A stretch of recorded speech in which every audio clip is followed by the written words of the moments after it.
So thank you for the warm welcome. It's really great to be here this afternoon. And you heard of my exploits on the field and all the records I've broken, and I think the record attendance at this event and the money raised is one of the records I'm going to be most proud of. So thank you.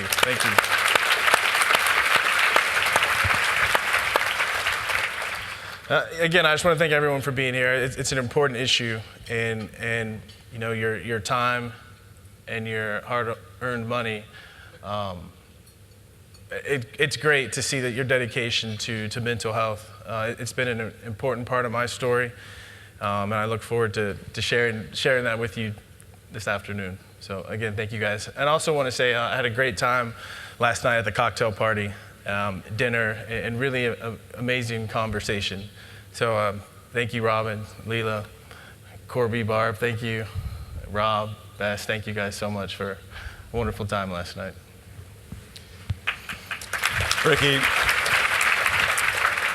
you become such an important, visible spokesman for issues that for too long people suffer with in silence.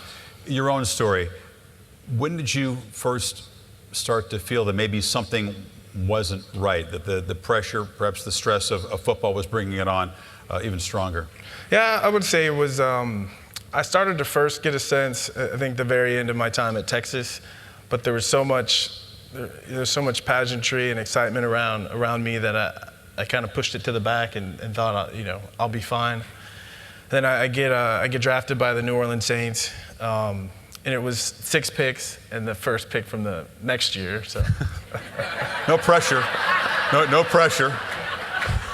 So, and I get to, and I'm the kind of, to me, I think any star athlete who doesn't thrive under pressure is not going to be a star athlete. And so I welcome the pressure, but what got difficult is when I got hurt. So the first preseason game of my rookie year, I had an ankle injury, and for the first time in my life, I had to deal with injury. And when probably 98% of my identity was tied to being a football player, when I lost football, I lost a lot of myself. And I went into a bit of a depression. I didn't know what depression was at the time. I just knew that I wanted to sit in my room and wear black every day. So my first year in New Orleans is really a train wreck. I kind of go lick my wounds and come back with the vengeance for my second year, which ends prematurely with I broke my ankle on my 1,000th yard in week 10 of the NFL season. So I was on pace for a huge year.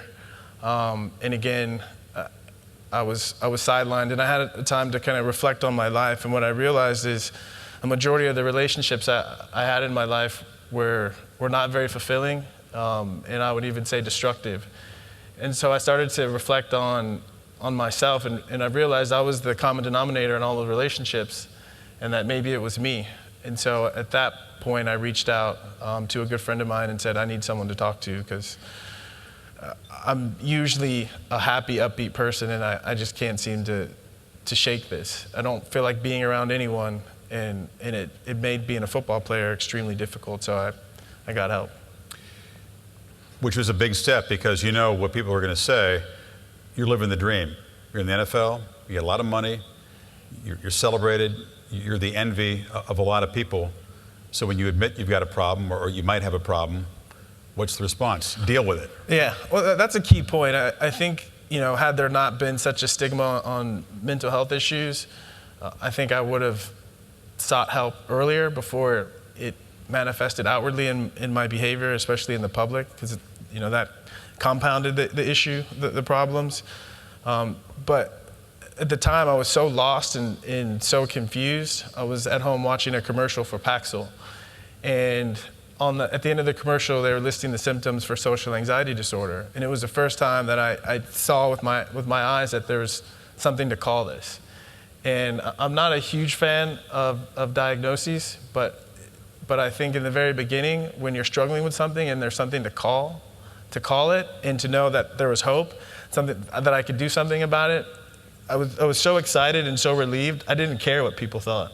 And so I remember as soon as I saw my therapist and she diagnosed me with social anxiety disorder, I called up a good friend of mine, Sean Pamphilon, who was working at Fox Sports, and I said, you got to come down here and tell this story. And within a couple of days, on Fox Sports aired a story about me and social anxiety disorder. And the next day I went to work, and at the time Coach Jim Haslett kind of looked at me and said, what is this crap? Just deal with it. It was tough. But soon after, I mean, everywhere I'd go, airports, traveling, people would come up to me and tell me they had a brother, a sister, a son, a nephew who saw the story and were given hope. And so I felt relieved, and I felt happy that I could get the story out and share to help even more people. I remember seeing you, I was doing the Australian Open, which is just after the end of the football season, and mysteriously Ricky turns up in Australia, hair cut off, watching some tennis, and you ended up taking a 2-month walkabout. How did that play a role in maybe realizing you needed to make a change, that something wasn't working and that there was another way than just NFL football? Yeah, well, I think our culture, I think, you know, the American dream is a beautiful dream. And a lot of time it's based on hard work and being successful in the outer world. And so as a kid, you know, growing up in America, I had a gift for playing football, and I thought, why not be the best at what I do? And so I really channeled a lot of my energy into being the best football player I could possibly be. And I think in doing that, there were parts of myself that I neglected. I think people that take the time to get to know me realize that I'm a very sensitive person. It's important for me to be authentic in everything that I do. And so anytime I have to, or I feel pressure to put on pretense, it doesn't feel very comfortable. And I felt like as my fame continued to grow, I felt more pressure to be what I was supposed to be, what a football player was supposed to be.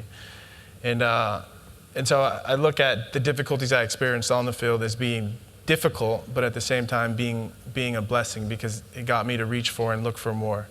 And so after the 2003 football season, which was a tough season, I played the whole year banged up, carried the ball almost 400 times, which is a lot, especially when you're only averaging 3.5 yards a carry.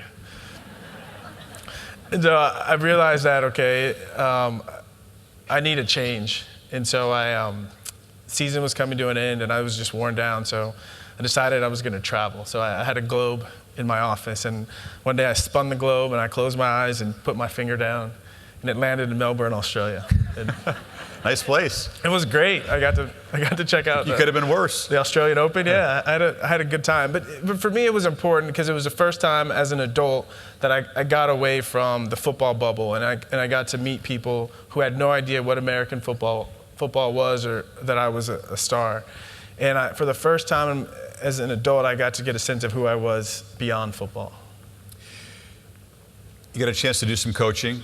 We talked earlier, I know you felt like maybe you could provide as a coach some things that you weren't provided. If that, 15 years has passed almost since that time, and when you were first struggling, if a young player comes to you and says these things, you'd understand. But what about other coaches? How is the climate change right now if there are others who are in your position seeking help from, for them it's the obvious person, right? It's the coach, it's the mentor, it's the father figure sometimes. And when that person doesn't get it, it's tough. It sets you back. It's tough, and it's a slow process. And, you know, I imagine the last people to get it are going to be football coaches. Can we help them? If you know a football coach, can we enlighten them? But you know, you're supposed to, toughness, resilience, self-reliance, some of these things. Yeah. When you go to them with some of these problems, it seems to fly in the face of some of the things that they think football is about. So how can other athletes, not just football players, get that message across? Yeah, I think it's got to come from the athletes, from the people actually experiencing life as a football player. And I think what the movement now, and the NFL has done a great job, is providing services to players. And there's confidentiality, so your teammates or your coaches don't have to know. And I think that's a step in the right direction, is giving players a place to go. I know when I was struggling, I didn't feel like I had a place to go. And I think now that these conversations are being had in the public, and the stigma is being modified, that players are feeling like they have a place to go.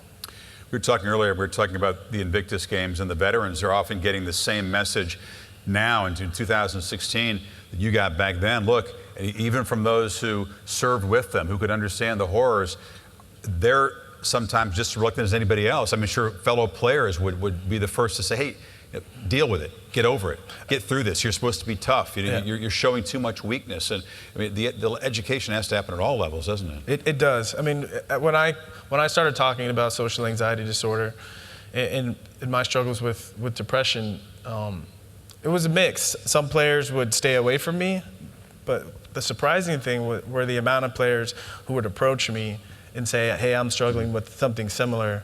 Do you have any advice for me? What was the advice? The advice was find someone to talk to. A great example, I think my story is great, and I think an even better story is a story of Brandon Marshall. Mm-hmm. So Brandon was traded to Miami, and he was an angry guy. I mean, it was almost daily fights, and I think he knew my story and he saw the way I carried myself, and he came up and he asked me, like, can you help me out? And so I gave him the number of a doctor that I worked with up at McLean in Boston, and he started to see him. And I think if you watching Brandon now, I mean, he's similar to me. He really was able to turn his life around in an incredible, inspiring way. Good for you. We hope he can spread the message that you first gave him, and his example will live on. What has turned the corner for you the most, and how are you doing? How are you feeling these days? I'm feeling great. I mean, I look at my life now, and there's things that I have, relationship with my kids, my marriage,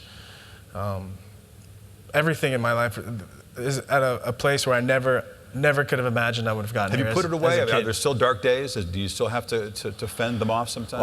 Well, for me, it's really about changing my orientation and my perspective, and I think Ed would agree. I think a lot of the times it's really the way I was looking at things that were creating a lot of my issues. And I think as a society, I think a lot of people, we talk about anxiety as being something that's negative. But my experience is if you don't have some level of anxiety, then you're not fully living your life. And so it's really been about changing my relationship with anxiety. I mean, I'm a football player. I embody the warrior archetype.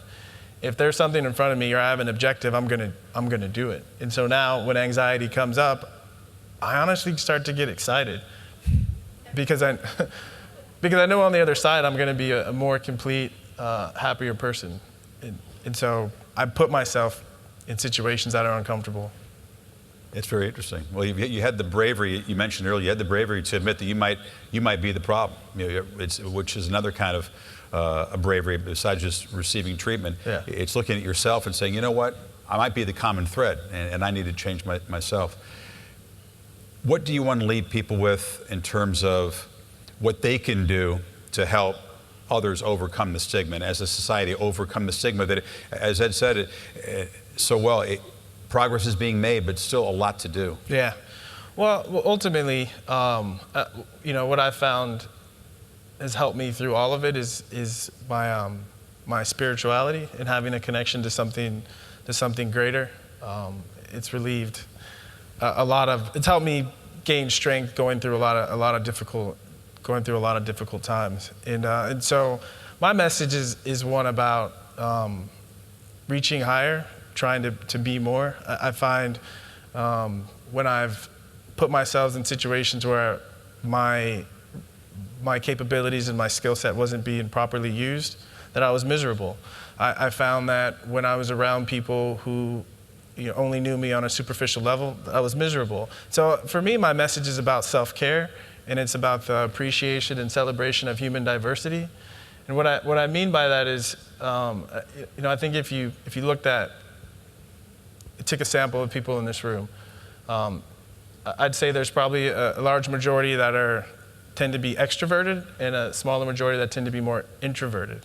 And I was reading a book by Eric Byrne, and it gave a beautiful definition of introversion and extroversion. As extroverted people get energy from being around people, whereas introverted people get energy from being with themselves. And so in going around the country and talking about social anxiety, or in particular, what I find is a common theme of introverted kids who are around parents who want them to be more extroverted. And so what I tell people is really meet people where they are, and teach them how to take care of themselves, and try not to have a judgment about what that looks like. And I think if you give kids that space, they'll find it. I mean, the story that Ed shared with us of Josh is very similar to my story.